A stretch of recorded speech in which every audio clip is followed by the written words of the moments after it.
Hello my loves! Today I am wrapping up a belated Halloween gift for my friend.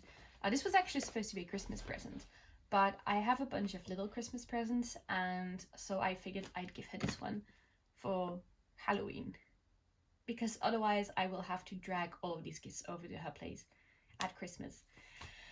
And also I wanted to give it now so I can see her reaction and she can enjoy it for the rest of autumn. So whilst I am doing that, like, it is already wrapped up, but I'm like packing it up. I'm adding some ribbon and I'm adding some little Halloween stickers, and I also got her this Harry Potter Horcrux locket, which seems like a cursed gift, but it comes with a sticker book, so it is fine. Anyway, the topic of today's really chatty video is actually something that is a continuation of a discussion I've had with a professor earlier this week. It is about the, I don't want to say value, but let's say perhaps economic value of learning Korean.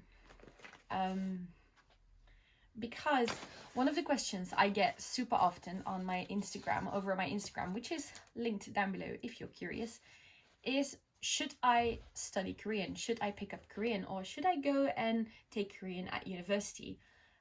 What are the job opportunities I will have with Korean? And also people who say that their parents won't allow them to take up an Asian language, and specifically Korean, because they don't see the economic value in it. Now I want to preface this by saying that I actually think that thinking of a university degree because of its purely economic value is a very limited perspective. But I also understand that in several countries, education is not as accessible as it is in Belgium. And so a lot of people, when they go to university, they want to take a course that will land them a job at the end of it. And I am privileged enough to live in a country where I am aware that my degree will lead me to job opportunities one way or the other. So just want to get that out of the way, because I picked my bachelor's in Japanology purely because of interest, and not because I was thinking of the job opportunities afterwards. But the further along I got in the program, I really realized that there are so many opportunities out there for less traditional fields, and we need people in these less traditional fields as well, because otherwise there won't be people qualified to take up these jobs. Snip snip. So I was really surprised by the amount of jobs that are available to people who've done East Asian studies, Japanese studies, Korean studies, Chinese studies.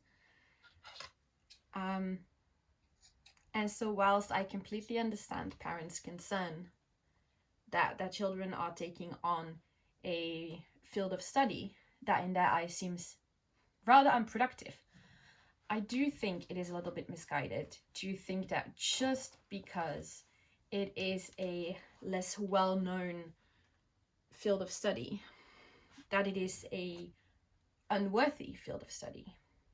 And so during this discussion, I was told that companies actually come over to Belgium to recruit people speaking these Asian languages because they know that the level of the university is really high, and so they want to make use of that.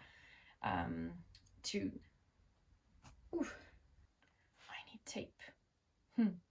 Anyway, so the first big reason why I think Korean is interesting is in fact economic, which is funny because that does seem to be the main reason that people are hesitant to start studying Korean, is because they doubt the economic value. And I think that by starting to learn Korean now, when Korea is booming, you're actually making a very clever investment in your future.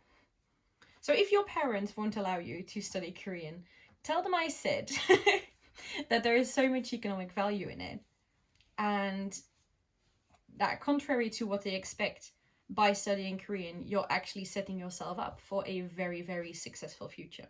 I believe that Korean companies will come looking for people from all over the world who speak Korean to diversify their companies. And I think this is the exact right time to start studying it and really get ahead of the game. Not a lot of people speak Korean just yet. And so continuing on from that, South Korea has been growing into a soft world power for about a decade now. I feel like the first Hallyu wave, the first big Hallyu wave, and the growing international popularity of K-pop 10 years ago was really the first steps towards the global popularity of South Korean media that we are seeing now. And I also think that this is not going to be a short-term popularity. I think that South Korea is going to grow in popularity for at least another decade. And I think perhaps we might be looking at a solid alternative for American popular culture, which I think is very fascinating. And I think it is something that not a lot of people will have expected, is the impact that South Korean popular media has on the rest of the world. And of course we can see it now with the incredible global popularity of BTS, but also more recently the popularity of Squid Game, which, whilst I thought it was a good TV series, I didn't think was one of the better Korean shows I have watched. But I think it is a very clear gateway into consuming more Korean media, and also in understanding the international relatability of Korean media, which I think is the main reason that people in the West have been turned off by Asian media before, is because a lot of the content is for a local audience, and so a Western audience feels rather alienated by it. But I also think that is changing as we are living in a more globalized world. People are starting to understand that just because a show is not set in New York or London or Paris, it cannot be a show that you can relate yourself to. Hang on, I'm gonna finish this braid.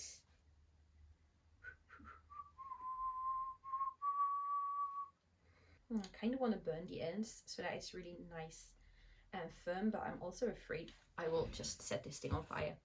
Anyway, look. Very cute.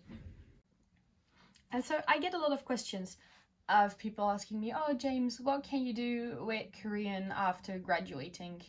I don't know in what field I would want to go. I don't know what job I could have. Literally anything except medicine or architecture or one of those like very specialized fields.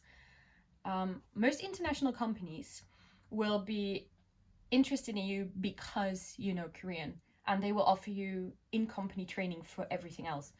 So your main asset is, one, speaking the Korean language, and two, also showing that you have the perseverance and the determination and the intercultural understanding to learn Korean and to understand Korean culture, which is incredibly valuable for international companies. And I feel like a lot of people don't actually take into account that we need people speaking multiple languages, and we need people to have an intercultural understanding in this globalized world. So any kind of international company really would be interested in having you if you speak Korean. Especially now, I was checking job opportunities on LinkedIn, and Korean is one of the most demanded languages in the world today for international companies, which is so interesting because it has replaced Japanese, which was until a few years ago, I think, the second most demanded language from like the Western side of the world, of course. Like this is very much centered if you're learning Korean from a Western perspective. Because I feel if you live in Japan or if you live in China, the value of speaking any of the languages of the neighboring countries is obvious. I mean, in Belgium, it is obvious that there's a value in speaking French, in speaking German, in speaking Dutch. These are the languages of Belgium.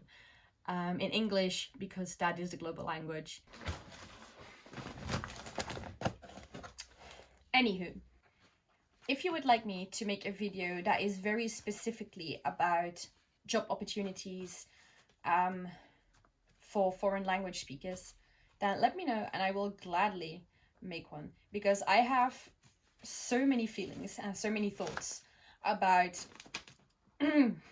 language learners and job opportunities, because really it is an underappreciated and underestimated skill. It is so important. Like, language is at the basis of communication. It is communication. And what do businesses need the most? Communication. So there's that. There's my 2 cents on that. Anyway, if my first reason to study Korean is because of economic interest, because of job opportunities, then my second reason would be more personal, and that is for Korean media. Because a lot of the things, a lot of popular dramas and stuff get dubbed, but inevitably you miss out on things.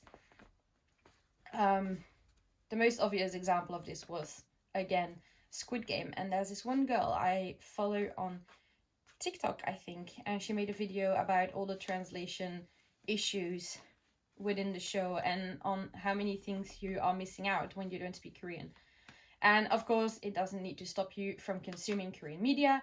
Never say that I said that you cannot enjoy Korean media when it is dubbed, because I've been watching it for like a decade without understanding more than 4 words of Korean. So I will never say that. But there is a lot out there that is not translated. And I personally do feel like I am missing out on so much. So, oops. Wow, I'm ruining this. Also, this is perhaps more in addition of my economic reasons. But I think politically it's also very interesting to study Korean now. As South Korea is growing on a global scale, it's going to become more and more important in world politics. And more people speaking Korean would really ease the way to understanding. Again, this intercultural understanding that I mentioned before is not just economically important, but I think it's politically important as well. As it is now, there are less people who have considered the importance of that. And I think it's going to be important faster than people realize. And I think in 5 or 7 years, people are going to start realizing how important Korea really is on a global scale. And by then there will be a shortage of people speaking Korean. So get on it now, and you will be the person they are looking for in like 5 years. So, wise words from me, for you, these are free. In any case, and in very short, I think there's a lot of value in studying Korean. And aside from all of the ways that it is beneficial for like your professional life, or looking towards the future, looking towards a more globalized world, I think it's also just a beautiful language. And it's very interesting. The grammar is interesting. I think it's very similar to Japanese grammar, but significantly different enough that even if you've already studied Japanese, it is a super fun language to learn. I just love the sound of it. I really fell in love with this language. And so it makes me sad when people say like, oh, I don't see a point in studying Korean, because even if it was an absolutely economically useless, that was a lot of a lot of quote unquote, even if it was economically useless, it would still be an incredibly beautiful language. And there's art and there's literature, and all of these things in and of its own are so incredibly valuable. So yes, please join me in studying Korean and we can become fluent together.